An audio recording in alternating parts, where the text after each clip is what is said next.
여러분, 지금 이 순간에도 수백만 명이 거울 앞에서 자신의 배를 바라보며 한숨을 쉬고 있습니다. 왜 나만 배가 빠지지 않을까? 그런데 말입니다. 만약 그것이 살이 아니라면, 여러분의 몸이 보내는 긴급 신호라면 어떻게 하시겠습니까? 오늘 당신이 알고 있던 배 나온 이유에 대한 모든 상식이 뒤집힐 수 있습니다. 안녕하세요. 민생학교입니다. 혹시 여러분 이런 경험 있으신가요? 아침에 눈을 떴는데 어제 많이 먹은 것도 아닌데 배가 묵직하고 더부룩하네. 거울을 보니 배가 빵빵하게 불러 있습니다. 나이 들어서 그런가? 운동을 안 해서 그런가? 팔이 쪄서 그런가? 혼자서 이런 결론을 내려버리곤 하죠. 그런데 말입니다. 오늘 이 영상에서 여러분께 꼭 전해드리고 싶은 메시지가 있습니다. 그것은 살이 아닐 수도 있어요. 실제로 운동도 열심히 하고 식사량도 줄였는데 이상하게 배만 안 빠진다는 분들 정말 많으시죠? 변비가 있는 분들 중에는 복부 팽만을 같이 겪는 분이 정말 많습니다. 사실 이건 의지의 문제가 아닐 수 있어요. 당신의 몸이 보내는 구조 신호일 수 있습니다. 잠깐, 영상을 끄지 마세요. 지금부터 들려드릴 이야기는 당신의 건강을 바꿀 수 있는 핵심 정보입니다. 많은 분들이 모르시는 사실이 하나 있습니다. 변비가 시작되면 단순히 배변이 불편한 것에서 끝나지 않습니다. 장이 막혀서 대변이 잘 나오지 않으면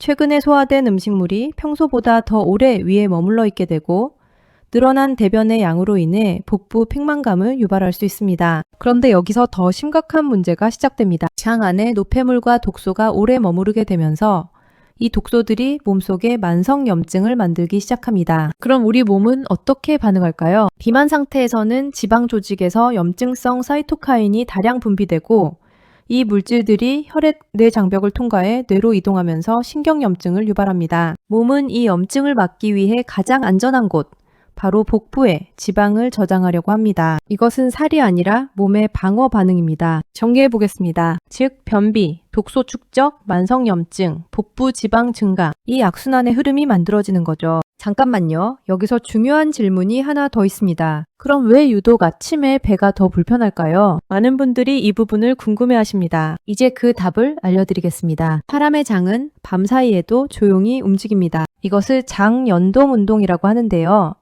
장이 규칙적으로 수축하고 이완하면서 음식물을 아래로 내려보내는 움직임입니다. 정상적이라면 이 연동 운동이 밤새 일어나면서 다음날 아침 배변을 준비합니다. 그런데 문제가 생깁니다. 수면 부족, 스트레스, 적절하지 않은 수분 섭취와 같은 요인들이 장 운동을 방해합니다. 그 결과 아침에 일어나자마자 배가 묵직하고 더부룩해지는 거죠. 이것은 살이 쪘다는 신호가 아닙니다. 장이 도와달라고 보내는 신호입니다. 많은 분들이 모르시는 놀라운 사실이 있습니다. 장과 뇌는 서로 완전히 연결돼 있습니다. 장 생태계에 변화가 생기면 뇌의 시상 하부 뉴런이 곧바로 이를 감지해 식욕, 체온 등을 조절합니다. 이것을 의학계에서는 장 뇌축, gut-brain axis 이라고 부릅니다. 이게 무슨 의미일까요? 뇌와 장은 신경으로 연결된 장뇌축이라는 통로를 통해 스트레스에 민감하게 반응하는데 스트레스, 수면 부족, 과로가 장 운동을 과도하게 만들면 복통이나 설사, 변비가 반복될 수 있습니다. 좀 더 쉽게 설명해 드리겠습니다. 스트레스를 받으면 뇌가 먼저 반응하는 게 아니라 장이 먼저 굳어버립니다. 그래서 스트레스 받으면 소화가 안 되고 속이 더부룩하고 변비가 심해지는 거죠. 그런데 여기서 끝이 아닙니다. 반대 방향도 작동합니다. 장내 미생물이 생산하는 단쇠지방산은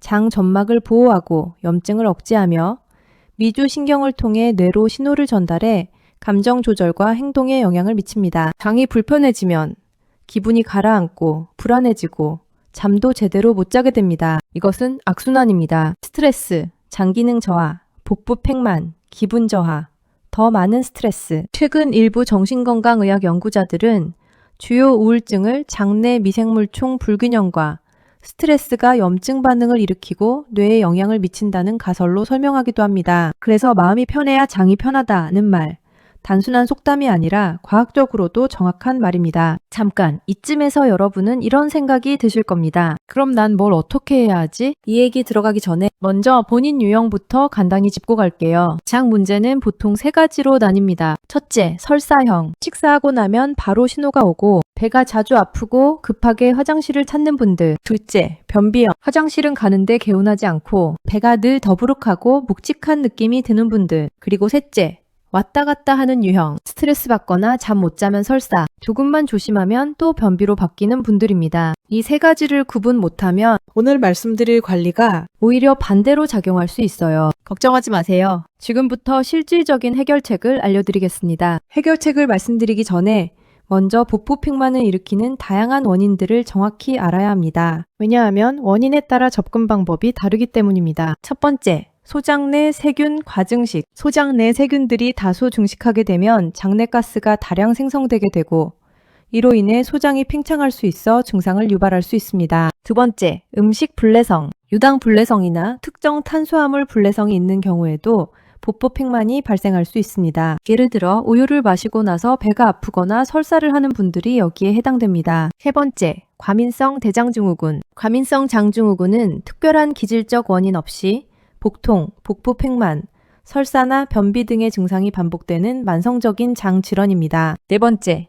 장 운동성 저하. 갑상샘 기능 저하증은 장 운동을 느리게 만들어 변비를 유발하고 갑상샘 기능 항진증은 장 운동을 빠르게 해 설사와 복통을 유발하는 경우가 많습니다. 호르몬 불균형이나 대사 이상도 장 기능에 영향을 줍니다. 다섯 번째, 장내 과민성. 장신경이 과도하게 예민해져서 적은 자극에도 통증이나 팽만감을 느끼는 경우입니다. 이렇게 다양한 원인이 있기 때문에 정확한 진단이 중요합니다. 그렇다면 이제 실질적인 관리 방법을 알아볼까요? 여기서 제일 많이 물어보는 질문이 이거예요. 설사형이든 변비형이든 그냥 같이 관리하면 안 되나요? 결론부터 말씀드리면 같이 관리할수록 더 나빠지는 경우가 정말 많습니다. 왜냐하면 설사형은 장을 진정시켜야 하는 상태고 변비형은 장의 리듬을 만들어줘야 하는 상태거든요. 설사형에게 변비형 방식으로 억지로 밀어붙이면 장은 더 예민해지고 변비형에게 설사형 방식으로 너무 조이면 장은 더 멈춰버립니다. 특히 왔다 갔다 하는 분들은 이 자극과 반동이 반복되면서 오늘은 설사, 내일은 변비 이런 악순환에 빠지기 쉬워요. 그래서 장 관리는 같이가 아니라 구분이 먼저입니다. 솔직히 말씀드릴게요.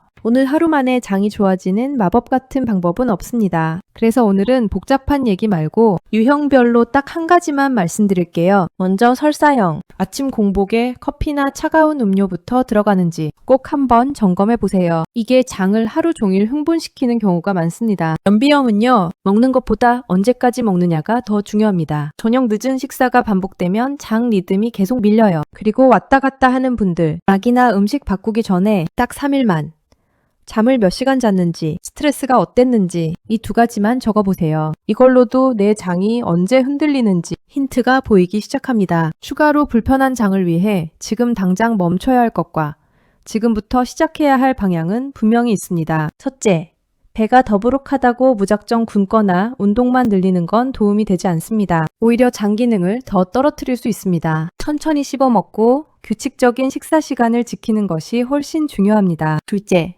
수분 섭취를 늘리세요. 물을 충분히 마시면 대변이 부드러워지고 장 운동이 활발해져 복부 팽만을 줄일 수 있습니다. 셋째, 식이섬유 섭취를 적절히 조절하세요. 통곡물, 채소, 과일 등 섬유질이 많은 음식을 섭취하여 장 운동을 촉진하고 변비를 해소하세요. 단, 갑자기 식이섬유를 많이 들리면 오히려 가스가 더 많이 생길 수 있으니 점진적으로 늘려야 합니다. 넷째, 가벼운 운동을 실천하세요. 걷기, 스트레칭과 같은 가벼운 운동은 장 운동을 자극해 복부 팽만과 변비를 해소하는 데 효과적입니다. 다섯째, 스트레스 관리가 핵심입니다. 스트레스 관리, 즉 명상, 요가, 호흡법 등이 좋습니다. 스트레스가 장을 직접 자극하기 때문에 정신적 긴장을 줄이는 것이 핵심입니다. 여섯째, 저녁 식사 시간과 양을 조절하세요. 저녁에 많은 음식을 먹고 연소되지 않은 채로 잠자리에 들게 되면 장에서 부패가 생기고 장내 미생물의 음식물 분해 과정에서 가스가 발생하게 됩니다. 저녁은 가볍게,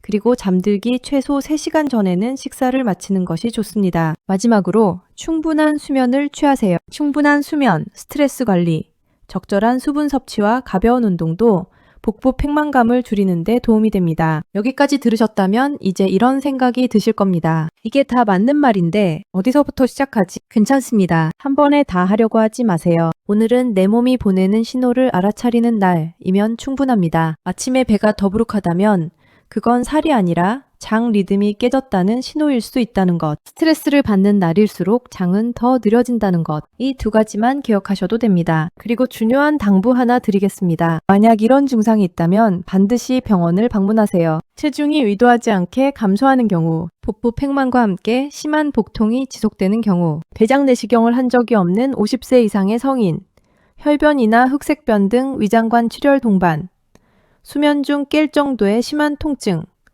의도하지 않은 체중 감소가 있는 경우에는 대장 내시경이나 복부 CT 등 검사가 필요합니다. 복부 팽만은 흔한 증상이지만 때로는 심각한 질환의 신호일 수 있기 때문입니다. 마지막으로 한 가지만 더 말씀드리겠습니다. 이 영상을 보신 여러분은 이제 알고 계십니다. 배가 나온 것이 단순히 살이 아닐 수도 있다는 것을, 그것이 당신의 몸이 보내는 도움 요청 신호일 수 있다는 것을. 그러니 스스로를 너무 탓하지 마세요. 당신의 몸은 지금도 최선을 다해 균형을 찾으려 노력하고 있습니다. 우리가 할 일은 그 노력을 조금만 도와주는 것입니다. 오늘 영상이 도움이 되셨다면 구독과 좋아요 부탁드립니다. 오늘도 건강한 하루 되시고 다음 영상에서 뵙겠습니다. 감사합니다.